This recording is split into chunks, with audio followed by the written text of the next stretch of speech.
कितने स्टूडेंट्स को ये लगता है कि इंटरव्यू का जो मतलब है वो बहुत बड़ा ज्ञान है, हर सवाल का उत्तर देना है, हर तरीके से आपको तैयार रहना चाहिए। इंटरव्यू बोर्ड का जो भी पैनलिस्ट हैं, जो भी प्रश्न आपके समक्ष रखें, सबका उत्तर आप दें। क्यों? कितने लोगों को ऐसा लगता है? जो लोग यहाँ सुन रहे हैं वो तो बता ही देंगे, लेकिन जो लोग इसको वीडियो को देखेंगे वो भी आप ईमेल और व्हाट्सएप से बता दीजिएगा कि आपको क्या लगता है कि इंटरव्यू क्या है। इंटरव्यू वैसे एक साधारण तरीके से अनुभव के आधार पर सिविल सेवा एवं पीसीएस परीक्षा में जो एक लास्ट का सेगमेंट होता है इंटरव्यू, वो बेसिकली एक व्यक्तित्व परीक्षण है, ज्ञान परीक्षण नहीं है। केवल ज्ञान परीक्षण नहीं है, लेकिन क्या व्यक्तित्व में ज्ञान का होना, सत्यनिष्ठा का होना, ईमानदारी का होना, एटीट्यूड का होना, इमोशनल इंटेलिजेंसी का होना, एडमिनिस्ट्रेटिव बिहेवियर का होना, स्किल का होना, दया का होना, सहानुभूति का होना, एक इंसान का मर्म होना, मर्मज्ञ से परिपूर्ण किसी भी तरह का इंसान, एक समग्रता से ओतप्रोत जो कि मानव विकास में, मानव की सभ्यता में, मानव की संस्कृति में रच बस करके उसके लिए उसके जनहित को और उसके व्यक्तिगत हित को सुनिश्चित कर सके।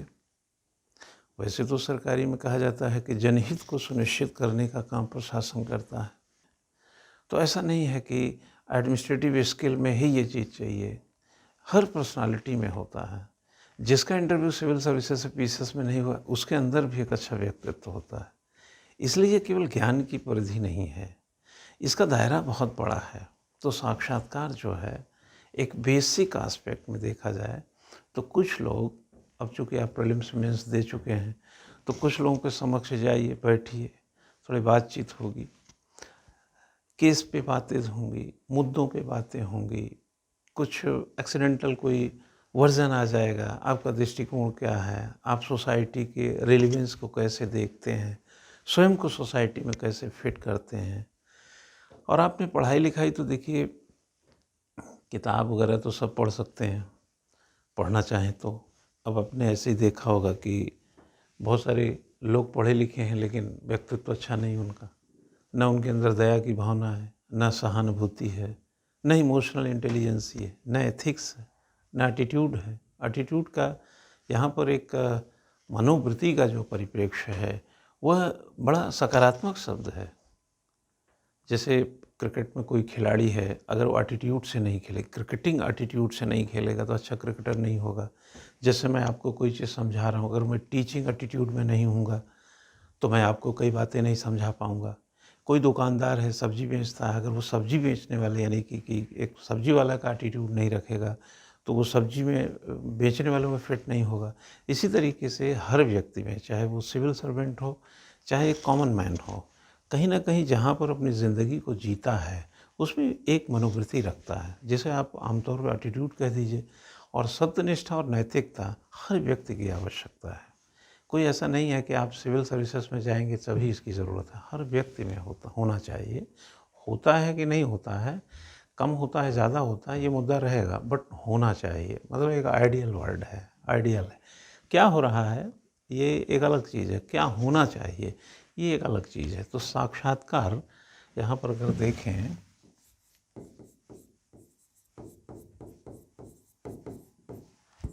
साक्षात्कार यानी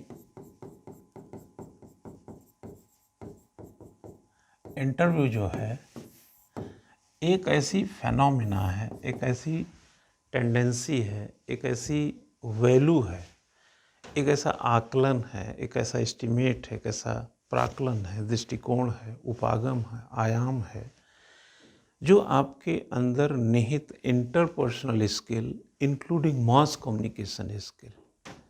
खता तो तब हो जब हाली दिल बयां करें। जब तक आप बोल नहीं रहे हैं तब तक आप सब सही कर रहे हैं, लेकिन जब आप बोलने लगते हैं तब उसमें खता के भी चांस होते हैं। तो इसलिए बड़ी खूबसूरत एक लाइन है, F.W. टेलर 1911 में उन्होंने साइंटिफिक मैनेजमेंट की एक किताब लिखी। और साइंटिफिक मैनेजमेंट की किताब में मुस्कुरा भी रहे हैं आप लोग, लेकिन साइंटिफिक मैनेजमेंट के खता तो तब हो जब हाले दिल बयां पे मुस्कुरा रहे हैं। नहीं, ठीक ही भी है, सोच रहे हो गाने का, अरे हम तो कह रहे हैं हमको हम ही से चुरा लो, है ना भाई। जो आपका व्यक्तित्व है उसको सबके पास कैसे पहुंचाएंगे, वो है नज़रिया, वो है एटीट्यूड, वो है एथिक्स। आप देखे होंगे चौथा प्रश्न पत्र जो एथिक्स का है उसमें यही है, सत्यनिष्ठा की बात, जो नैतिकता की बात, ये तमाम जो बातें कही गई उन सभी के संदर्भ में यही तो निहित परिप्रेक्ष्य है। तो जिसका जो दृष्टिकोण एस्पेक्ट है, जिसका जो एक फंक्शनल, एक सिंप्लीफिकेशन एस्पेक्ट है, जिसमें एक नज़रिया, एक आप एक कह सकते हैं कि सिंपल एक वे रख सकते हैं अपने कह सकते हैं काम करने के तरीके में। ये थोड़ा कुछ गूंगा कर रहा था तो मैं इधर कर दिया, ये वाइट हो गया, कोई बात नहीं, आप इससे समझ लीजिए। मैंने यहाँ पे कहा था interview that is a person and personality. जैसे आप समझिए राउंड टेबल कॉन्फ्रेंस में समझिए कि डिस्कस कर रहे हैं आप, नहीं, यहाँ पर एक टेबल ऐसा होता है और ये लोग हैं, यहाँ पर आप होते हैं, और ये राउंड टेबल के वजह, यानी समानता का नहीं, ये समरसता का और सहयोगवादी और समन्वयवादी दृष्टिकोण का एक संदर्भ लिए होता है इंटरव्यू। यानी कि देखो एग्जामिनर को भी पता है, यानी पैनलिस्ट को पता है ये लड़का प्रीलिम्स किया है, मेंस किया है, अब साक्षात्कार ले लिया है, तो जाहिर सी बात है कि इसके अंदर गट्स हैं, कैलिबर है, स्किल है, सब कुछ ये पहले से कई वर्षों से इकट्ठा कर रहा है।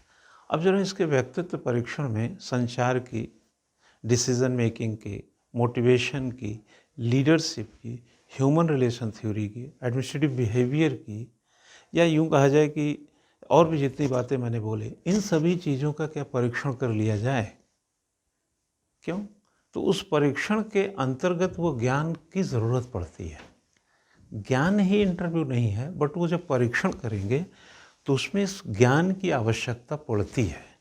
और जब उस ज्ञान होगा, यानी कि उसका जब आपने जुटा लिया है सारा चीज़, तो उस प्रश्न के उत्तर में मदद करेगा। जैसे मैं 1911 की साइंटिफिक मैनेजमेंट का फादर जो एफ.डब्ल्यू. टेलर हैं, जैसे मैं उन्हीं के आधार पर अगर एक बात कहूँ तो जो प्रोडक्टिविटी है, आपका सेंट्रलाइज एस्पेक्ट क्या है?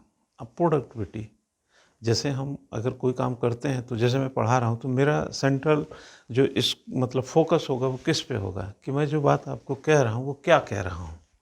इसी तरीके से हर वर्क का अपना एक फोकस है। इसी को अगर हम साउथ अफ्रीकन मॉडल में जाएं, जिसको हम लोकस फोकस थ्योरी बोलते हैं, जैसे टार्च को वहीं मारो जहाँ पर चम्मच है, तो टार्च का जो जो जो रोशनी पड़ेगी तो वस्तु अपना होने का अस्तित्व बताती है ना। कोई भी वस्तु जहाँ पर होती है वो रिफ्लेक्ट करेगी, प्रतिबिंब बनता है कि नहीं बनता है। तो जब प्रतिबिंब बनेगा आँखों पे तो वो साफ साफ दिखेगा। तो लोकस फोकस थ्योरी, प्रश्न जो आपके पास आते हैं वो लोकस फोकस थ्योरी के होते हैं। उस लोकेशन पे जाकर के फोकस करेंगे तो फिर प्रतिबिंब बनता है, और वो प्रतिबिंब अगर नहीं बनता है तो ये इंटरव्यू के लिए ठीक नहीं माना जाता है। तो इंटरव्यू एक प्रकार से डिसीजन मेकिंग है कि क्वेश्चन को अटेम्प्ट करें कि ना करें। जैसे क्वेश्चन पूछा नहीं आता है तो लोकस फोकस नहीं बन रहा है तो आप मना भी कर सकते हैं। तो डिसीजन मेकिंग आपका बेटर होना चाहिए। अब डिसीजन मेकिंग, अगर आपने उत्तर देना ही चाहिए, वैसे तो उत्तर ही देने गए हैं, अगर आपने इरादा बना लिया है तो फिर कम्युनिकेट बेटर करिए। इसलिए कहा जाता है कि कोई भी डिसीज़न माना 19-20 हो, 18-19 हो, लेकिन अगर कम्युनिकेशन का लेवल को 20 रख दिया जाए, 21 कर दिया जाए, तो डिसीज़न को काफ़ी महत्वपूर्ण बनाया जा सकता है। इसलिए बंद कमरे में लिए गए फैसले, जो पॉलिसी समझ लीजिए, लॉस, कानून समझिए, कुछ भी XYZ समझ लीजिए, उसको जब मैदान में उतारा जाता है, फील्ड में उतारा जाता है, तो एग्जीक्यूटिव लेवल के जो लोग होते हैं वो किस तरह से कम्युनिकेट करते हैं। जैसे साइमन का एक उदाहरण देते हैं, चलिए साइमन को छोड़ते हैं, मैं चेस्टर बर्नार्ड का उदाहरण देते हैं कि आदेश नीचे से चलते हैं। प्रश्न का उत्तर तब होता है जब उत्तर देने वाला प्रश्न देता है, उत्तर देने वाला उत्तर देता है। हमने कोई प्रश्न, जैसे हमने कहा 1 गिलास पानी लाओ, और गिलास पानी ये मेरा ऑर्डर है, बट ये कोई ज़रूरी नहीं है। अगर सामने वाला उस ऑर्डर को पूरा करता तब ये एक गिलास पानी लाओ का प्रश्न पूरा होता है। इसलिए आदेश, बर्नार्ड कहता है आदेश हमेशा नीचे से चलते हैं। नीचे वाला जब एग्जीक्यूट करता है तभी तो आदेश होता है। जब आप प्रश्न पत्र में, कॉपी में प्रश्न पाते हैं तो हमेशा उत्तर बताता है कि प्रश्न ये होगा, यानी कि उत्तर जो होता है वो प्रश्न का संबोधन होता है और उत्तर स्वयं में प्रश्न की इज्जत कर रहा है कि नहीं कर रहा है। जो प्रश्न पूछा गया अगर वैसा उत्तर है तो प्रश्न का सम्मान बढ़ जाता है। अगर प्रश्न को आपने सही से उत्तर नहीं दिया तो सम्मान घट जाता है प्रश्न का। ऐसे एग्जामिनर जो पैनलिस्ट होते हैं, जब वो कोई क्वेश्चन आपसे करते हैं, जैसे प्राइम मिनिस्टर मोदी गए बांग्लादेश में, ठीक है, तो बांग्लादेश के 2 दिवसीय यात्रा पर जो भी कुछ वहाँ पर हुआ उससे जुड़ा कोई प्रश्न आया। अब उस प्रश्न को सम्मान तब मिलेगा जब उसमें आप उसकी ज़रूरी पक्ष को डाल देंगे। अच्छा, प्रश्न का जब सम्मान होता है तो पूछने वाले का मन ठीक रहता है। जैसे मैं कोई आदेश दूँ आपको, क्यों भाई, अगर मैंने कोई आदेश दिया और आपने उसको पूरा कर दिया तो उस प्रश्न का उत्तर मिला, लेकिन चूंकि आदेश मेरा था, वो प्रश्न मेरा था, तो मुझे भी अच्छा लगे, मतलब अच्छा लगा तो दैट्स ऑल, अच्छा ही लगना होना है। वहाँ पर आपको थोड़ा दिमाग से और दिल से उनका दिल जीतना है। तो interview that is a situation. Interview क्या है? साक्षात्कार एक सिचुएशन है। कुछ लोगों के समक्ष आपकी एक प्रस्तुति होनी है और तरह तरह के प्रश्नों के माध्यम से अलग अलग एक सिचुएशंस आपके सामने आएंगे और उन सिचुएशंस को हैंडल करना ये आपका काम है। जिन सिचुएशंस में लगता है ये फंस सकते हैं, इसमें हमें बचने के लिए संसाधन नहीं है, मेरे दिमाग में कोई इस तरह का नॉलेज नहीं है या कचरा है, कन्फ्यूजन है, तो उस प्रश्न से बचा जा सकता है। ऐसा हार्ड एंड फास्ट नहीं है कि हर प्रश्न का उत्तर देना ही वहाँ पे ज़रूरी है। प्रश्न के उत्तर देने से मना किया जा सकता है। प्रश्न के उत्तर को जब आप मना करते हैं तो जिसका प्रश्न होता है उसका असम्मान नहीं होता है, वो अपना प्रश्न बदल लेता, दूसरा प्रश्न पूछ सकता है और आपके जो एक प्रकार से स्वीकार्यता है आपकी कि साहब हमको ये नहीं आता है, वो उसे बड़े अच्छे मन से स्वीकार कर लेता है। कई लोगों को लगता है कुछ भी बता दो, अरे क्या है, इतना तो आता है, यही बता देते हैं। तो ये जो एक अंदर दिमाग में चलता है ये घातक है, ये अच्छा नहीं है। यहाँ पर सत्यनिष्ठा का अभाव है और आपकी मनोवृत्ति पर भी प्रश्न उठाया जा सकता है और सिचुएशन को सही से समझने के बजाय आप एक हल्का अंदाज पैदा कर रहे हैं। आपके व्यक्तित्व के जो गंभीरता और गहराई है उसको भी नुकसान हो सकता है। तो साक्षात्कार का कड़ीबद्ध जो नियोजन है वो दरअसल आपके व्यक्तित्व में एक अच्छे डिसीजन, फिर कम्युनिकेशन और बहुत ही स्मार्ट तरीके का एक मोटिवेशन, ताकि you are a good leader, वहाँ पर एक एडमिनिस्ट्रेटिव लीडर दिखें और आपको अंक मिले, आपका चयन हो जाए। तो उत्तर प्रदेश पीसीएस का 1 अप्रैल से और सिविल सर्विसेज का भी 23 मार्च को जो रिजल्ट आया उसका इंटरव्यू होने वाला है। उसी कड़ी में मैंने एक छोटी सी कड़ी पर एक लेक्चर देने का प्रयास किया और यह लेक्चर आपको आगे हम रोज़ाना के क्रम में थोड़ा थोड़ा आगे बढ़ते रहें, क्योंकि वीडियो बहुत बड़ा हो जाए तो लोग देखते नहीं हैं और देखते भी हैं, चलो ठीक है स्टूडेंट देखेगा जिसको ज़रूरत है, लेकिन चूँकि कहा जाता है कि गागर में सागर कैसे भरा जाए, तो ज़रा इस बात को मेरे समझिएगा। देखते हैं आगे के वीडियो भी आप खंड वाइज देखते रहिएगा, इंटरव्यू तक आपको कुछ न कुछ लाभ ज़रूर हो जाएगा। अभी पिटारे में बहुत कुछ है।